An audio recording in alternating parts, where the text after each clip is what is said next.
Hello guys, and welcome back to my YouTube channel. My name remains Bridgie.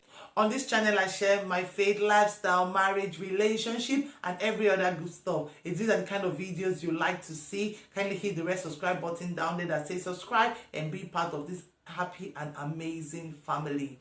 Today we are discussing the kind of men to avoid when looking for a life partner. Number one, the man that is very sexual on the first date. You have met this man, you have exchanged contact, you have been talking, and then you go on the first date.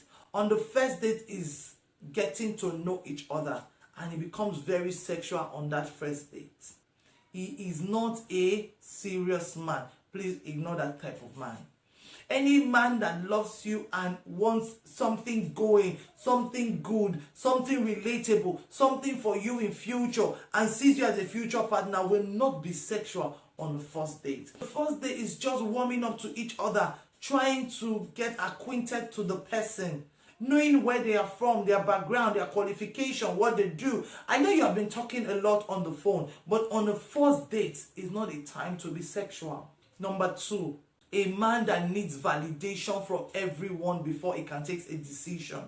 There is nothing wrong in a man seeing you, you have gone on the first date, and then he's interested in you, he likes you, you are his spec, and he's praying about you, and he's talking to his parents about you. But you know that man, when you meet him, he says, okay, you are on a discussion, and like, okay, let me ask A, let me ask B, let me ask my uncle, let me ask my auntie, he cannot take decision for himself. He needs validation from everyone before he can take a decision. That kind of man is not a man that is ready for the future with you. Because a man that is ready for the future with you, he sees you, he knows what he wants, and he goes for it. I am not saying don't ask your parents, don't ask your family, don't pray about it. No, I am of the opinion that yes, you go and pray about it, and then you can seek counsel concerning this thing. But we are thinking of going for a date, and then next thing like, okay, I'll get back to you. I want to ask my friend Mr. A, and then I want to ask Mrs. B, and I want to ask Auntie C, and I want to ask Uncle D, and I want to ask W.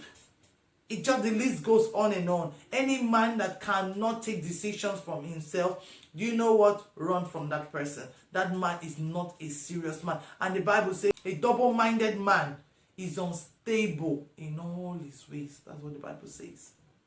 Any man that cannot take rightful decision about his future, decision about his life partner by himself, that kind of man, you have to run from him. He's not a serious man.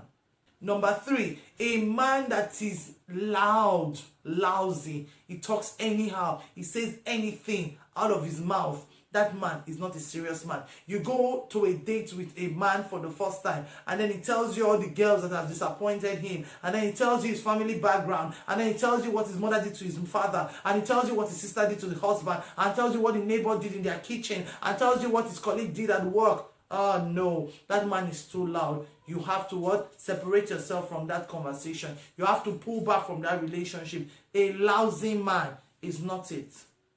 Because that is how he's still going to tell what you did to the next person. A man that wants to know your worth, your financial worth on a first date, that kind of man, run from him. He wants to know how much your salary is. He wants to know what you are worth. He wants to know if you are the owner of the car. He wants to know if you have savings. He wants to know what your father does, how much your parents earn, how much you earn. That is a pointer. On a first date, a man is asking you how much your salary is. It's fine to ask you about your job and your job designation and your position and all of that, but having to dive into your personal savings and your finances, that is a pointer. Please kindly withdraw from that man. Another kind of man to run from is a man that is always in club every time. He's always gathering with his friends. He doesn't have a job. On a Monday, you are calling him, he's hanging out with a friend. On Tuesday, he's in a meeting. On Wednesday, he's at the club. On Thursday, he's on serious. That kind of man, please run away from him.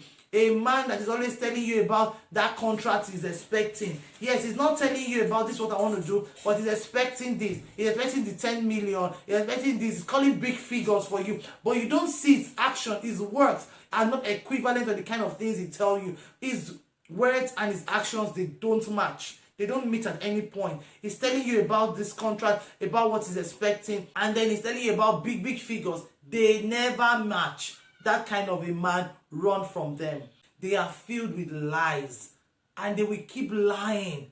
If you fall for that man peradventure, that's when you see here women say, he lied to me, he tricked me, he has told me this, he told me that. You cannot match his words and his actions together. Please give him space. Please flee. He's not a serious man. A man that is always taking and never giving. Hey! A man that is always taking and never giving. You just met, you are already talking on the phone, and the next thing is telling you, I don't have call credit. Can you please credit my phone? Can you please do this? Can you please send me lunch? Can you please pay for dinner? Can you please do this? A man that is constantly forgetting his wallet. Oh, I forgot my wallet. Or his wallet is down. Oh, I forgot my cards. Oh, I forgot my ATM. I can't withdraw money. Oh, I can't do any transaction. Oh, the network on my phone is poor. And start giving you all sorts of stories. Please flee from that kind of man. He is a liar and is a thief. He has come to steal from you. He has come to defraud you. Please don't be equally tangled with that man. It is becoming a cliche when we say we need God-fearing men. Any man that do not love God cannot love you. He cannot. You can say anything you want to say. Any man that don't love God cannot love you as an individual. Not a man that goes to church. Not a man that sings in the choir and has lovely voice and takes announcement. No, a man that is passionate about God and the things of the kingdom. That is the man that will love you unconditionally. That is the man that you should go after. But you see a man, he tells you he goes to church, even if he's the choir leader, even if he's a leader of his department. You see that he's just a church goer. He's not passionate about God. He's not deeply rooted in the things of God. Please run away from that man. Because I tell people that a godly man is different from a good man. They are two parallel lines. Because a good man can fall off track anytime. But a godly man, if he falls off track, the Bible says if we fall, he will what? We will stand up again. I hope this information helps you in picking the right choice of men that you can live your future with. I will come back in my next video and I will share some more tips. If you enjoyed this video to this point, please kindly hit the red subscribe button down there, hit the like button, and I will see you in my next video. I love you. Shalom.